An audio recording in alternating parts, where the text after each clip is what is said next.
Grace Point. We are the Couriers, Don and Christy from Lawrence, Kansas, Jayhawks, go Chiefs, and our son Andrew from Franklin, Tennessee. We want to welcome you and let you know that no matter who you are, who you love, or how you exist in this world, you are celebrated, loved, and welcome. Please enjoy the service.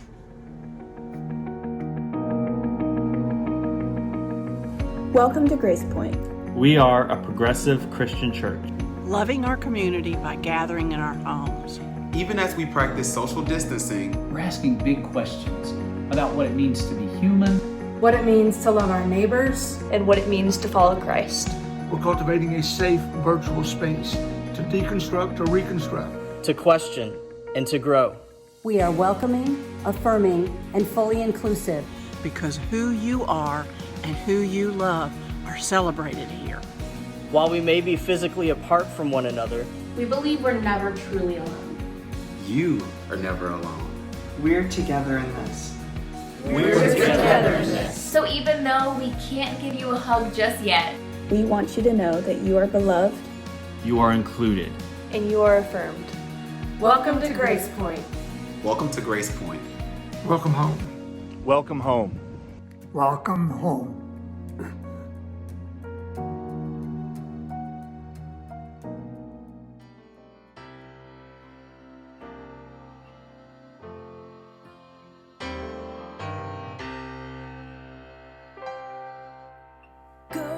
tell it on the mountain, over the hills and everywhere. Go tell it on the mountain that Jesus is born. Go tell it on the mountain, over the hills and everywhere. Go tell it on the mountain that Jesus Christ is born. Shepherds are watching over their flocks by night, and out of the darkness there shone a heavenly light.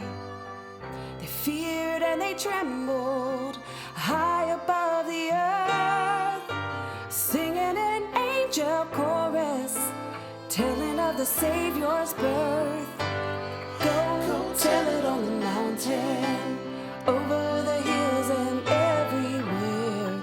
Go tell it on the mountain that Jesus is born. Go tell it on the mountain, over the hills and everywhere. Go tell it on the mountain that Jesus Christ is born.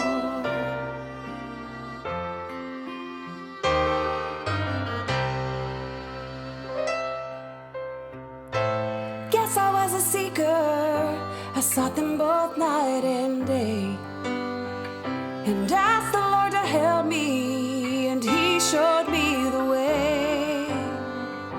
Down in the manger, the humble child was born.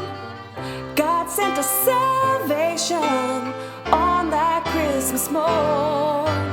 Go tell it on the mountain, over the hills and everywhere. Go tell it on the mountain that Jesus is born. Go tell it on the mountain, over the hills and everywhere. Go tell it on the mountain that Jesus Christ is born. Go tell it on the mountain, over the hills and everywhere. Go tell it on the mountain that Jesus Christ is born. Jesus is born.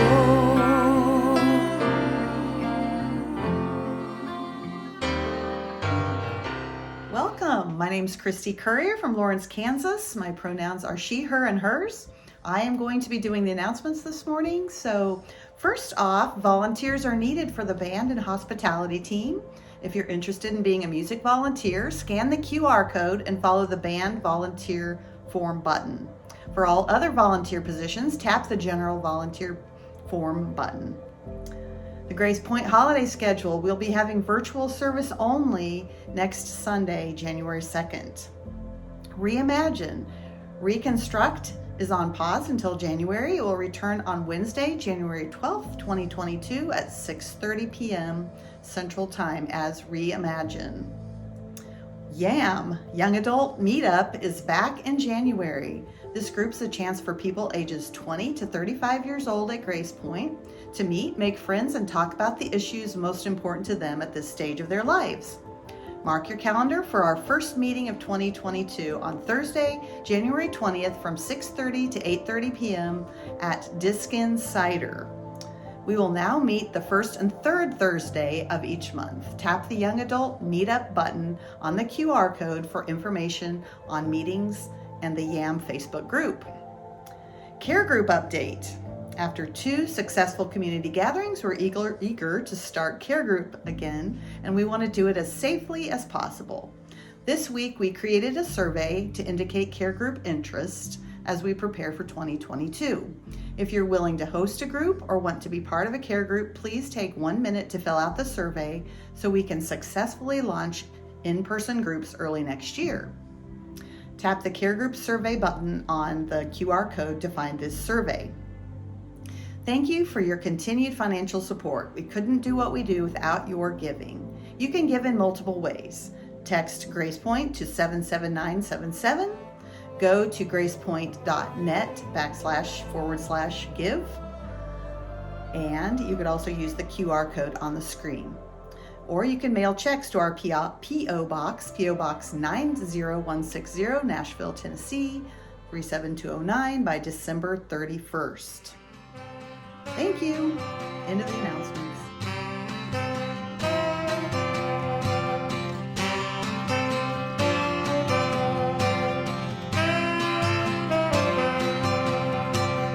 Joy to the world, the Lord is come. Let earth receive her King. Let every heart prepare Him room, and heaven and nature sing, and heaven and nature sing, and heaven and nature sing.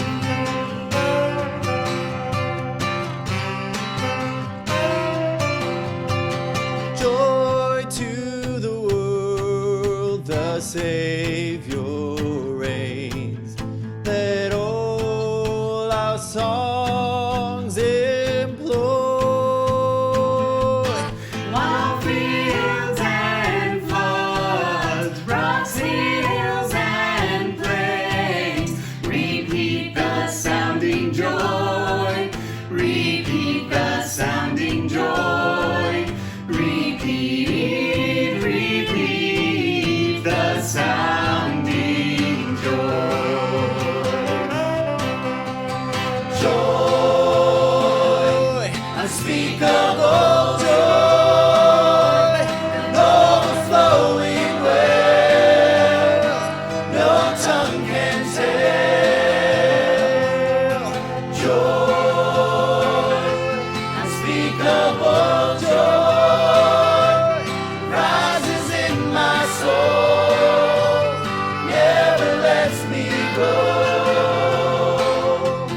Jesus is full of truth and grace, and gives the nations proof the glories of His faithfulness, and wonders of His love, and wonders of His love, and wonders of His love. Joy, unspeakable joy, an overflowing well, no tongue can tell. Joy, unspeakable joy, rises in my soul, never lets me go.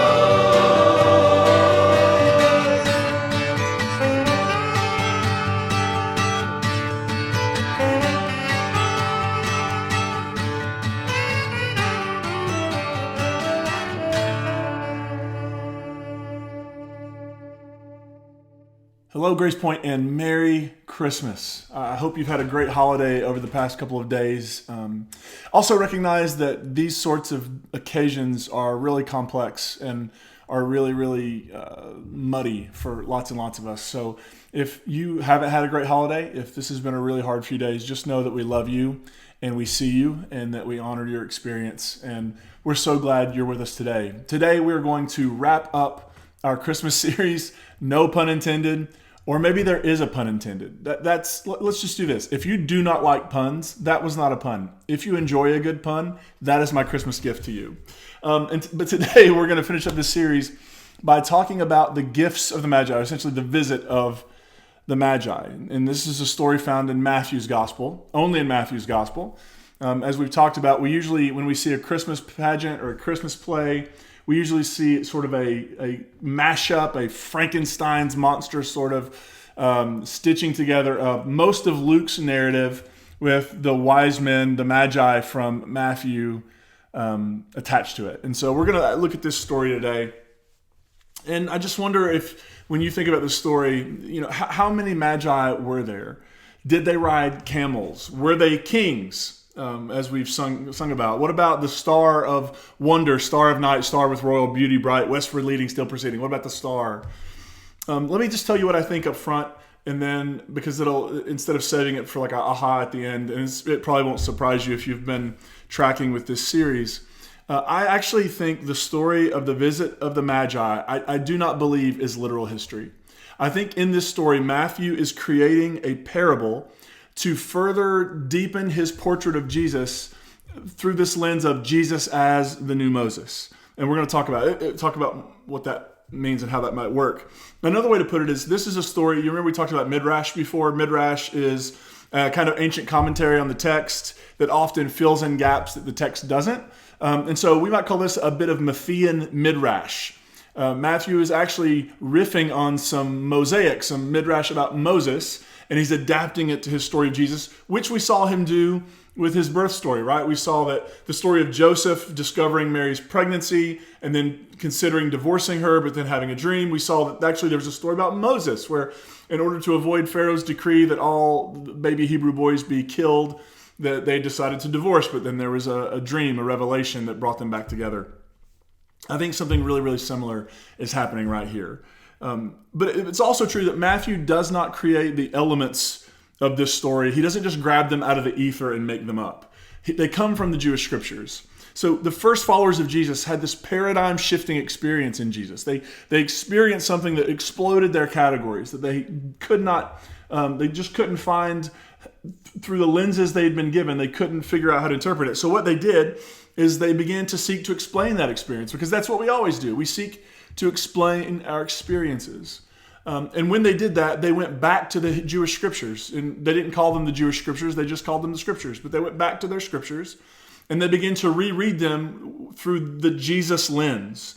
And what they did is they began to reinterpret those scriptures, and they began to take those scriptures and fit them around Jesus in order to explain their Jesus experience. Now, that's not nefarious. That isn't somehow unethical. That is what we all do all the time. We have experiences, and then we seek to understand them and give them explanation. That's what so many of us are doing in this journey we call progressive Christianity. We've had experiences. The explanations we were handed no longer make sense. They no longer explain the experiences for us. We've gone back to the text, and we're reimagining and reframing our experience because of what we think of our experience, because of the way we're engaging with the story and with the tradition and with all of that. So I think it's actually a very, very human thing to do. And it's also why I say that the Jesus story is inherently a progressive story, because again and again, it causes people to go back to what they were given, to go back to their tradition, to go back to their text, and then to find new ways to explain their experiences moving forward. So I'm going to read the text for you. It's 23 verses, a little bit long, but I want to give you the whole story. I want to give you the visit of the Magi and what happens after in an event known as the Massacre of the Innocents, which is just as brutal and terrible as it sounds on the surface. So here we go, Matthew chapter 2. After Jesus was born in Bethlehem in the territory of Judea, during the rule of King Herod, Magi came from east of Jerusalem. They asked, "Where is the newborn king of the Jews? We've seen his star in the east, and we've come to honor him." So these Magi are led by a star, and they're led by a star to the palace of King Herod. When King Herod heard this, that they've come to honor this new king of the Jews, he was troubled, and everyone in Jerusalem was troubled with him. Now, we might want to ask why that would be. Why would he be troubled, and why would Jerusalem be troubled with him? Well, Herod was the Roman-appointed king of the Jews. And so for Herod to hear that there's been a new child born who is the king of the Jews, that is a direct claim to the throne that rivals Herod's. And all of Jerusalem with him. Jerusalem was the seat of power. It was where the wealth was. It was where the powerful people lived. It would almost be like saying the president was troubled and all of Washington with him, or all of Washington with her, right? It's a way of saying that the powerful, the people of power, the seat of power is shaking in their boots a bit because of what they're being told in this story. Herod gathered all the chief priests and the legal experts and asked them where the Christ was to be born. They said, "In Bethlehem of Judea, for this is what the prophet wrote. You, Bethlehem, land of Judah, by no means are you least among the rulers of Judah, because from you will come one who governs, who will shepherd my people Israel." Then Herod secretly called for the Magi and found out from them the time the star had first appeared. He sent them to Bethlehem, saying, "Go and search carefully for the child. When you found him, report to me so that I may too go and honor him." When they heard the king, they went. So there should be like some background, like dun, dun, dun. Like this Herod here, he's not looking to honor Jesus, right? He's telling these Magi, you go figure out where he's at and then come tell me and I'll go honor him. And Herod really means I'll go get rid of him. They went and looked. The star they had seen in the east went ahead of them until it stood over the place where the child was. When they saw the star, they were filled with joy. They entered the house and saw the child with Mary, his mother. Falling to their knees, they honored him. Then they opened their treasure chests and presented him with gifts of gold, frankincense, and myrrh. Because they were warned in a dream not to return to Herod, they went back to their own country by another route. So they have it, Matthew, again, dreams, right? And so in a dream, they're told, don't go back to Herod. So they go another route. When the Magi had departed, an angel from the Lord appeared to Joseph in another dream, and said, "Get up, take the child and his mother and escape to Egypt. Stay there until I tell you, for Herod will soon search for the child in order to kill him." Joseph got up and during the night took the child and his mother to Egypt. He stayed there until Herod died. This fulfilled what the Lord had spoken through the prophet, "I have called my son out of Egypt." Again, that's a quote from, I believe, Hosea, and that's actually not at all what Hosea wasn't prophesying a future calling out of Egypt. He was actually pointing back to the Exodus.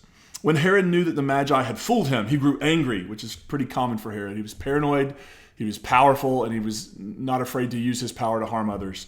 He sent soldiers to kill all the children in Bethlehem and all the surrounding territory who were 2 years old and younger, according to the time that he had learned from the Magi. This fulfilled the word spoken through Jeremiah the prophet. A voice was heard in Ramah, weeping and much grieving, Rachel weeping for her children, and she did not want to be comforted because they were no more. Again, this was talking about something else that Matthew has gone back and he's lifted this detail out of the text of Jeremiah and used it to explain to enhance the story he's telling about Jesus.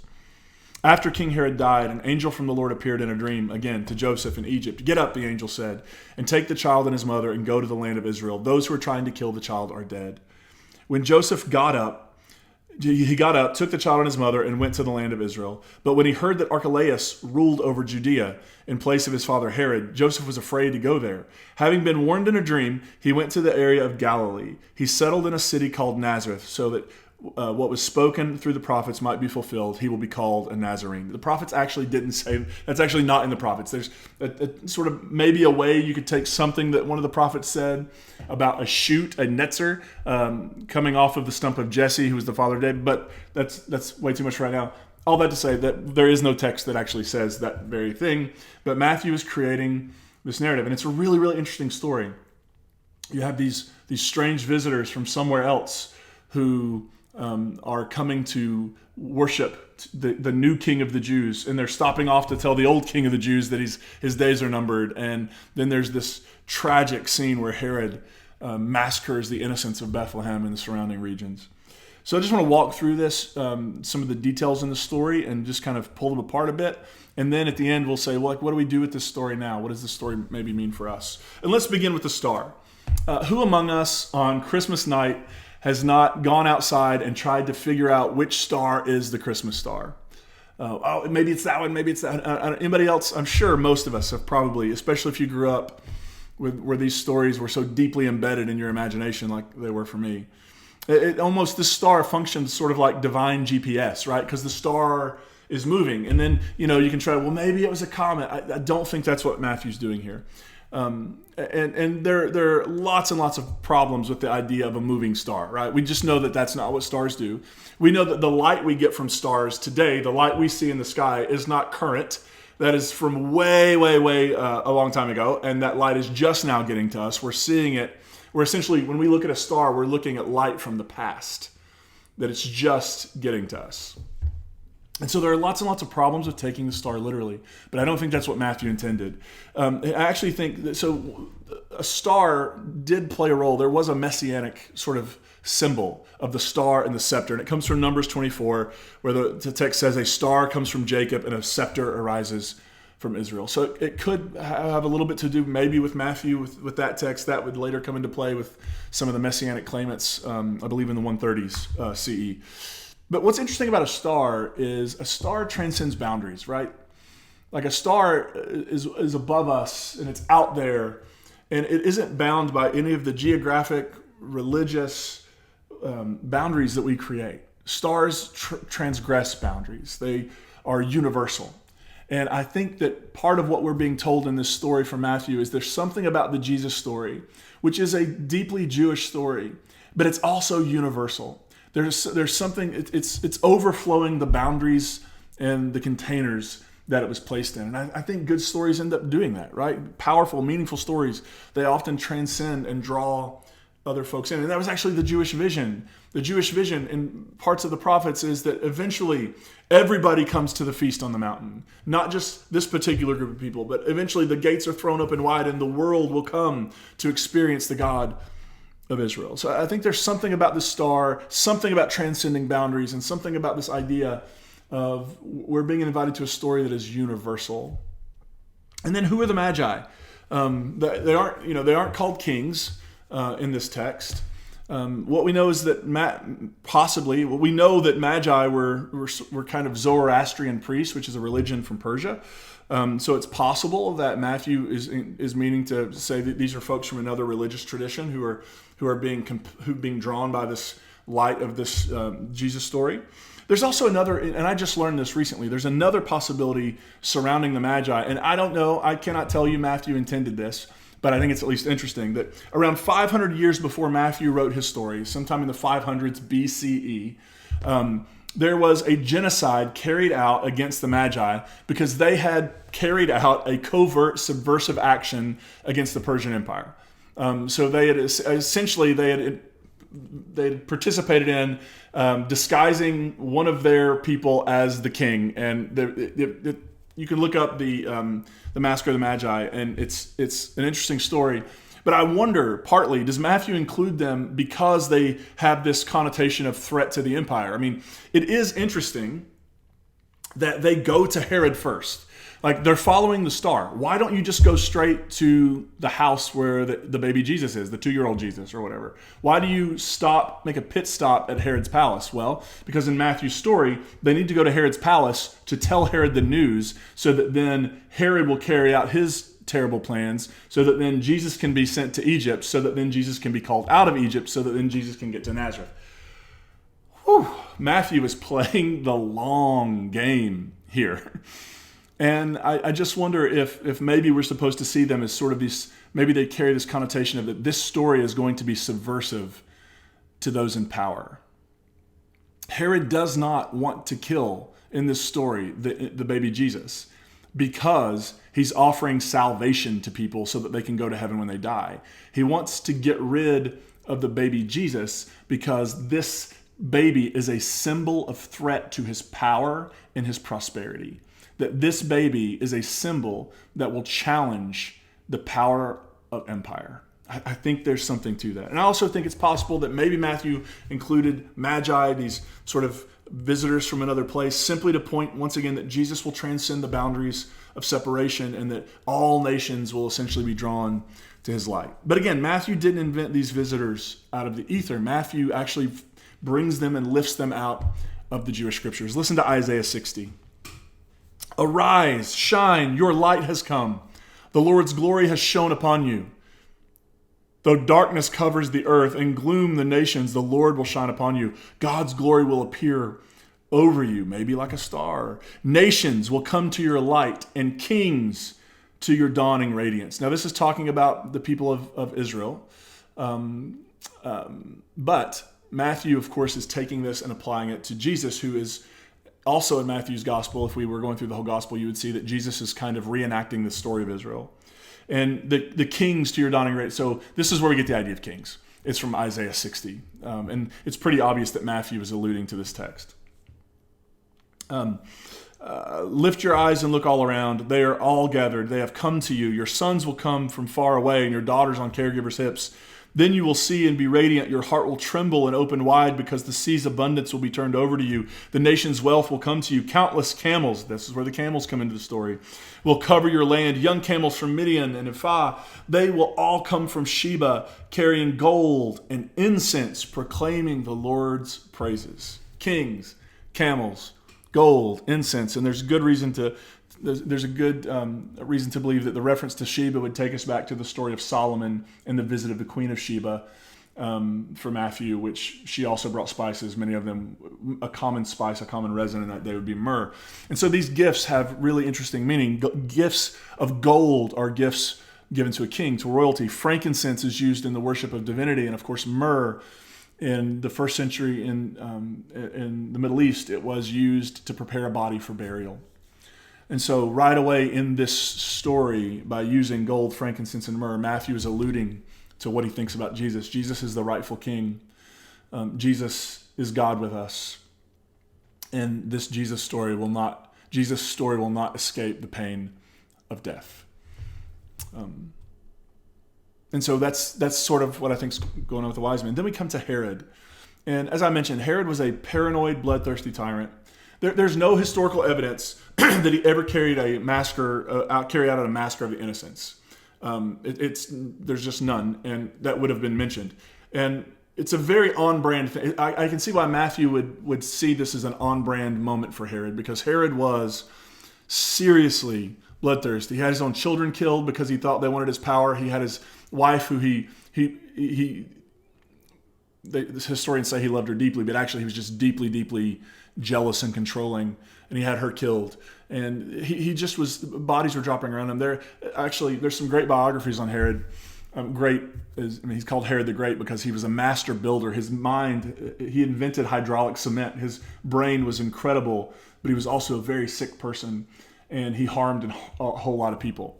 There's even stories about how he actually imprisoned in one town all the leading citizens and ordered on his death for them to all be executed so that there would be weeping guaranteed at his funeral. Just not a good person. So why does Matthew do this? Why does Matthew have the wise men, the Magi, stop with Herod, and then Herod carries out this massacre? It's actually a case, once again, of Matthew taking a story of midrash about Moses and placing it onto Jesus, because he wants us to see Jesus as the new Moses.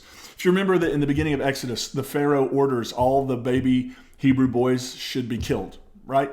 Which is what leads into the story of Moses. The text never says why. Pharaoh he decides that the people are dangerous, so he has them enslaved. Then he decides that the baby boys are going to be dangerous, and so he has them put to death. And Midrash comes along and tries to give us answers to why. There's not a reason given. And so what Midrash says is that Pharaoh actually had a dream. And in his dream, he saw that the entire land of Egypt was placed on one side of a balance scale. And on the other side, there was a young lamb, a lamb. And what happens is the lamb on the one side outweighs the entire country of Egypt, the entire empire of Egypt on the other. And so this disturbs him. Why is this one lamb outweighing the entire empire of Egypt? And so he calls for his magicians and his interpreters, and he tells them the dream. And immediately Janus and Jambres, who are known sort of to be those magicians who confronted Moses, they were the chief magicians. They opened their mouth and answered Pharaoh, "A certain child is about to be born to the people of Israel, by whose hand will be destruction to all of the land of Egypt." Pharaoh, here's the dream you had. There's a baby boy that's going to be born to the people of Israel, to the Hebrew people. And this baby boy is a threat to all of Egypt. He's a threat to our power. He's a threat to our wealth. He's a threat to our prosperity. He's a threat to the order of how things are. And so it's very, very clear what Matthew's doing, isn't it? Herod is the new Pharaoh 2.0. And Jesus is Moses 2.0. And so it's really, really fascinating. So you have Joseph, who in Matthew's genealogy has a father named Jacob. And if you go back to the Hebrew scriptures, you have Joseph, who has a father named Jacob / Israel, who, and in the Hebrew scripture story, Joseph is in Egypt and the entire people of Israel come down to escape a famine, and they're cared for there. In this story, you have Joseph bringing Jesus, Moses 2.0, bringing the representative of Israel down to Egypt to escape Pharaoh / Herod, Pharaoh 2.0, Herod's wrath. And then he's going to be called back out of Egypt and to go back into the land of Israel, which reenacts the Exodus. Eventually, Jesus is going to be baptized in the Jordan River, which will reenact the crossing of the Jordan. And then he'll go into the wilderness and fast for 40 days and 40 nights, reenacting the wilderness wanderings of 40 years. I mean, there's so much of this Matthew is overlaying onto the story of Jesus that he really wants us to see Jesus as a sort of an Israel 2.0 and a Moses 2.0. So what meanings do we draw from this story? Well, I think some of the meanings are right there on the surface. I think one of those meanings is that the Jesus story ends up being a universal story, that people from all different backgrounds, cultures, contexts have been drawn to the story. Now, here's one of the problems. The general way the story has been told is and enacted in the world is through colonization. Right? At the end of Matthew's gospel, he says, go, I'll just use the King James, go ye therefore into all the world, right? Make disciples, convert people, get them on our team.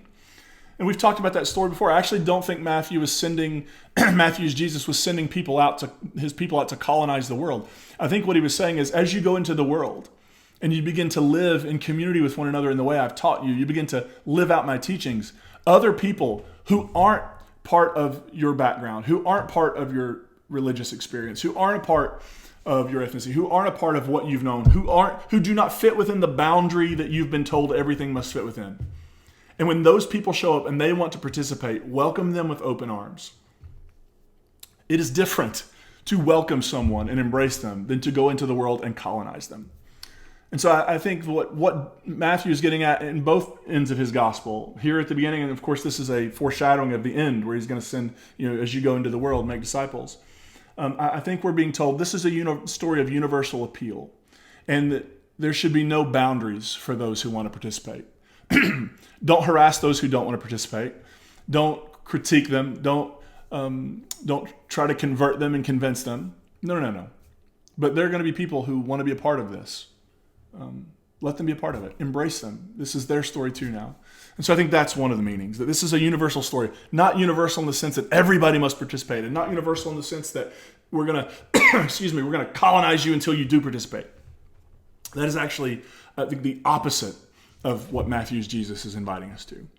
Matthew's story, the Jesus story, is inviting us to welcome with open arms any and everyone who would want to be a part of this story and this community.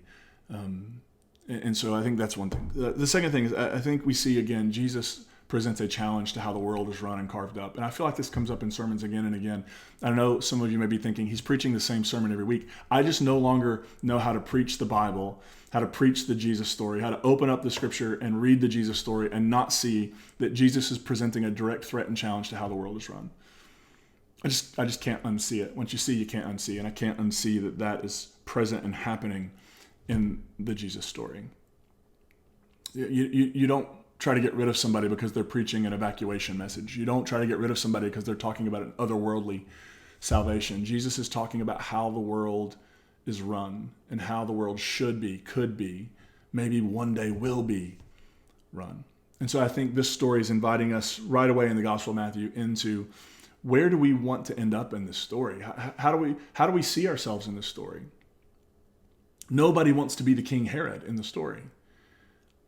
But yet when our way of life becomes challenged and we begin thinking about different ways of doing things, one of the very first things that pops up is this resistance. I feel it. I bet you do. There's sometimes I read the stories of Jesus in the gospel and I'm going, if I take this seriously, I got to change my life. If I take this seriously, I've got to rethink how I'm ordering my life, how I'm spending my time, my energy, my resources. I've got to rethink everything. I've got to rethink how I show up in the world.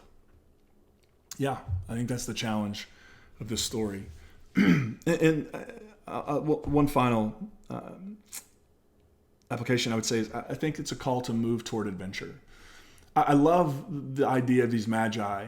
Again, I don't take this story literally, but if we could enter into it in an act and moment of imagination, they saddle up and they start out and they're following a star and they don't know where the star is leading them. They just know that wherever the star is leading them, that this adventure is leading somewhere exciting, that this adventure is leading to something new, that this adventure is leading to a kind of transformation.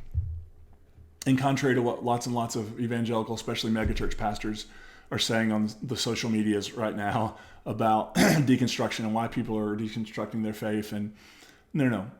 Actually, it's an act of courage to saddle up and follow into the unknown, to leave behind. It's very much like the Abraham story where Abraham is told, hey, pack up and go to the place and I'll tell you when you get there.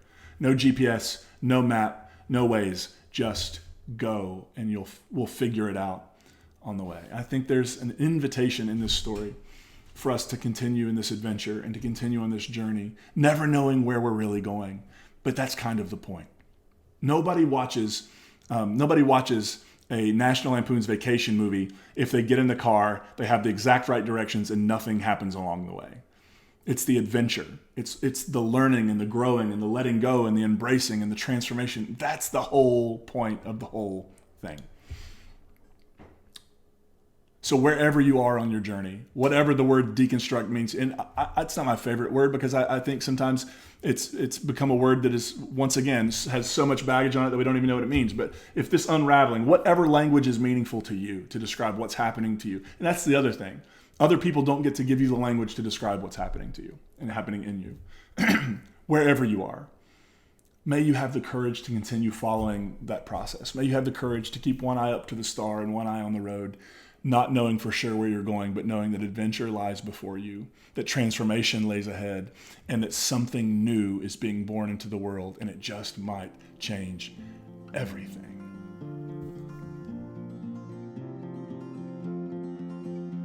At the end of this rundown tenement hall is the room of a girl I know.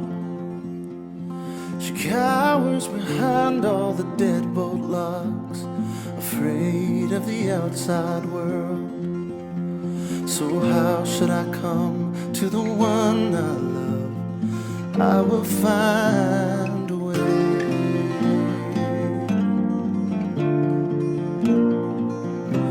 Many thieves and collectors have used that door, but they only brought her shame.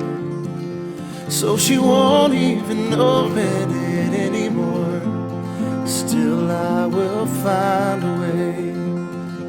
I could call out her name with love through the walls, but condemnation's all she hears.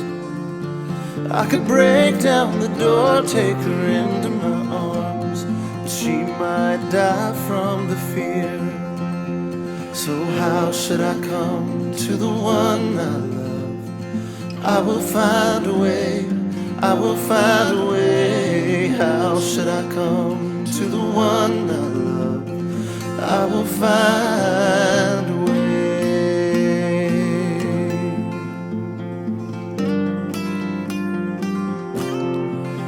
No hiding place ever kept her safe, so she hides inside herself. Now to reach her heart, the only way is to hide in there as well. Oh, I will hide in there as well.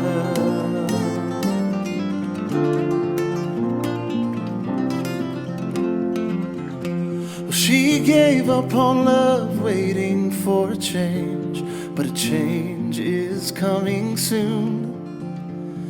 And how could she not love the helpless babe who is waking in her room?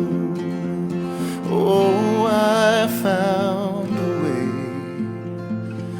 I found a way. She'll know I'm coming before I'm here. When she hangs her head, she'll see me there. And then when I come, she will not turn away.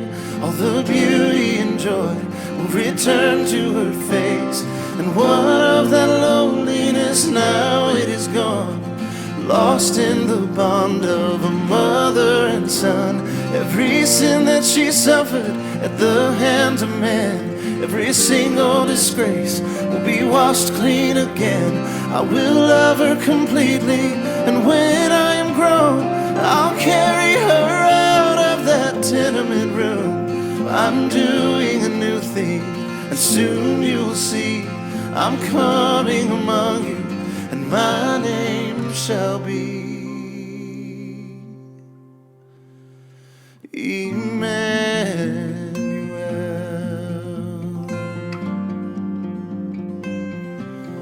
Oh, Emmanuel, Emmanuel.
you.